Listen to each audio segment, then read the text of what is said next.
Are you ready to transform your summer into an epic splash-tastic adventure? Say goodbye to wasteful, single-use water balloons and hello to the ultimate in reusable, eco-friendly fun with reusable water balloons.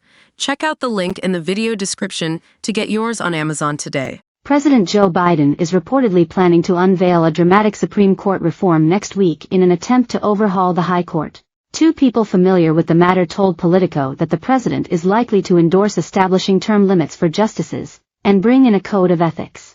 The 81-year-old is expected to push for an amendment that would limit immunity for presidents and other officeholders. His amendment would come directly after the court ruled that presidents are shielded from prosecution for officials' acts, in a case brought by Donald Trump. According to the outlet, the specifics remain unclear and could still change, sources said. It is said that Biden will call for the overhaul while on a trip to Texas, where he is set to speak at the Lyndon Baines Johnson Presidential Library in Austin. The White House declined to comment, referring to remarks earlier this week from his press secretary that he believes the SC should be held to a high ethics. After the court ruled on Trump's immunity case, Biden called the decision dangerous and said it would embolden Trump if the Republican is re-elected. He warned that the conservative-leaning court fundamentally changed a bedrock principle of the nation. Biden said, "This nation was founded on the principle that there are no kings in America.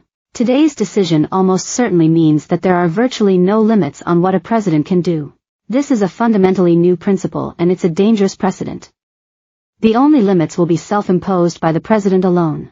The court's 6-3 ruling practically ensured that Trump wouldn't face another trial before the November election. Biden called the decision a continued attack on a wide range of long-established legal principles, pointing to the reversal of Roe v. Wade and controversial decisions on civil and voting rights.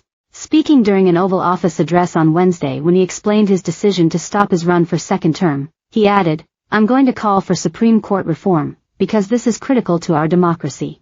Term limits and a code of ethic would likely require legislation, and the current divided Congress isn't expected to take up the issue before the end of the year. It comes as Justices Clarence Thomas and Samuel Alito have come under fire for their own personal matters. Thomas had failed to disclose lavish gifts and travel he had received from a billionaire developer. Republican megadonor Harlan Crow paid for excursions to Indonesia and a tranquil upstate New York retreat for Thomas and his wife Virginia, better known as Ginny. Meanwhile, Alito's wife flew flags outside of their homes that have been associated with the events of January 6. Judicial experts said the flag outside Alito's home clearly violates ethics rules set to avoid even the appearance of bias. At the time the flag was flying, the court was still considering whether to take up cases over the 2020 election.